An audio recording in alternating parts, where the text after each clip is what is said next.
So hello दोस्तों, I hope you each and everyone fit and fine and doing great in your studies. So दोस्तों, finally સીસીની ભરતીની જેની બધા રાહ જોતા હતા તે આવી ગઈ છે. સીસી 2026ની ભરતી અને ખૂબ જ સારી ભરતી આવેલી છે.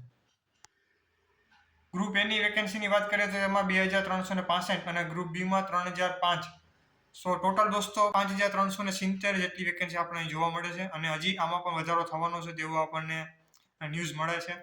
તો મે બી વધી શકે છે હજી વેકેન્સી આમાં. સો દોસ્તો જે ફોર્મ છે તે ભરાવાના સ્ટાર્ટ થાય છે 5 તારીખથી. તો 5 તારીખથી શરૂ થશે અને 20 તારીખ સુધી રહેવાના છે. તો 15 દિવસનો ટાઈમ છે. તો જરૂર તમારે ફોર્મ ભરી દેવું વહેલું. 20 તારીખની રાહ ના જોવી, કેમ કે પછી સર્વરનો ને એવું બધા ઇસ્યુ થઈ જાય છે. તો પછી ખોટો પ્રોબ્લેમ થાય. એના કરતાં તમે વહેલા જ ફોર્મ ભરી દેજો તો તમારા માટે સારું રહેશે. ત્યારબાદ દોસ્તો આપણે હવે એજ લિમિટની વાત કરીએ કે ભાઈ આ કેટલી એજ અહીં માંગેલી છે. તો તમે જો 20 વર્ષ કમ્પ્લીટ હોય અને 35-20 એટલે મેક્સિમમ તમારે 35 હોવા જોઈએ અને મિનિમમ 20 હોય તમે ફોર્મ ભરી શકો છો.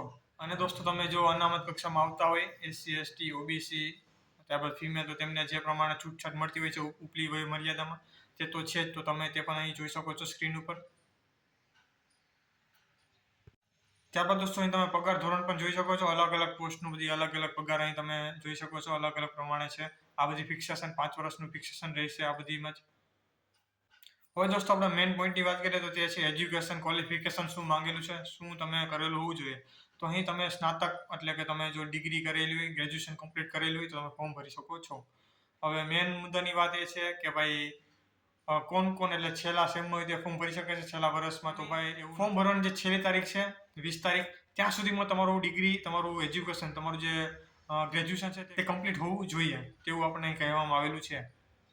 તો તમે લાસ્ટ સેમમાં હશો તો ભાઈ નહીં ચાલે.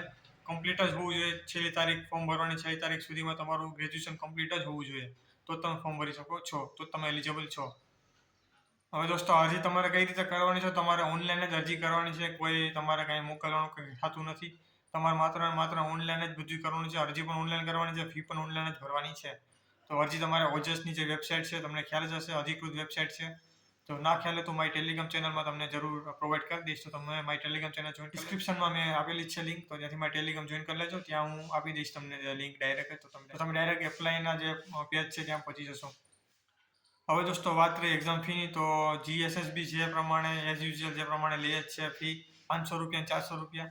500 રૂપિયા જનરલ કેટેગરી અને જે અનામત કક્ષાના ઉમેદવાર છે એસસી એસટી ઓબીસી ઈડબ્લ્યુએસ, તો તેમના માટે 400 રૂપિયા છે, તમને ખ્યાલ જ છે. અને આ ફી રિફંડેબલ છે. અને આમાં કોઈ ક્રાઇટેરિયા નથી આપેલો કે ભાઈ તમે 40% લાવશો, એટલા ટકા લાવશો તો જ તમને એક્ઝામ ફી રિફંડ કરવામાં આવશે.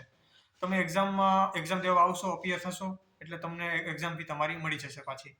તો તેમાં કોઈ ઇસ્યુ નથી. તો જનરલ કેટેગરી માટે 500 અને અનામત કક્ષાના ઉમેદવાર માટે 400 રૂપિયા ફી અહીં રાખેલી છે. અને તે પણ તમારે ઓનલાઈન ઓજસની વેબસાઇટમાં તમારી એક્ઝામ ફી પણ ભરવાની રહેશે. હવે દોસ્તો મેન મુદ્દાની વાત કરીએ તો ભાઈ એક્ઝામનું સ્ટ્રક્ચર કઈ રીતનું છે, સ્કીમ કઈ રીતની છે, પદ્ધતિ કઈ રીતની છે. તો ભાઈ એક્ઝામ આ વખતે પણ જે પ્રમાણે આની પહેલાની ભરતી ગઈ તેના પ્રમાણે જ છે. પ્રિલિમ અને મેન્સ.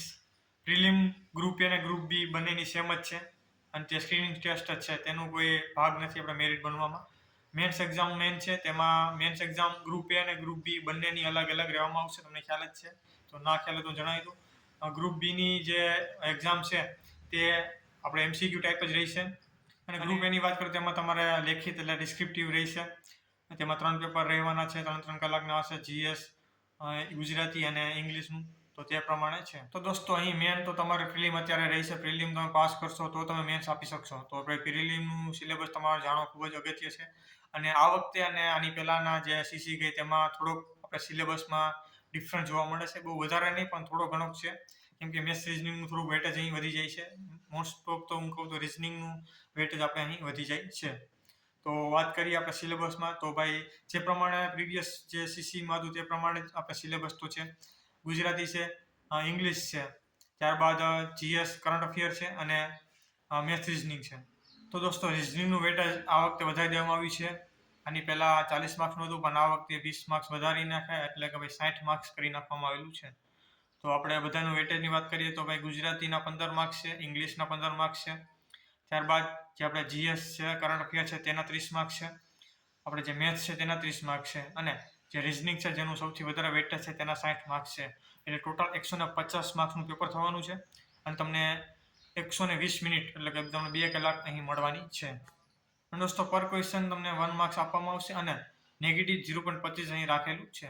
અને દોસ્તો અહીં પ્રિલિમ આપણે CBRT કહેવામાં આવેલું છે તે રીતે રહેશે, એટલે જે પ્રમાણે પ્રીવિયસ યર રાખેલું હતું CBRT computer base response test તે રીતનું જ આ વખતે પણ કરવામાં આવશે, કન્ડક્ટ કરવામાં આવશે પેપર, તે રીતનું આપણે જણાવવામાં આવેલું છે.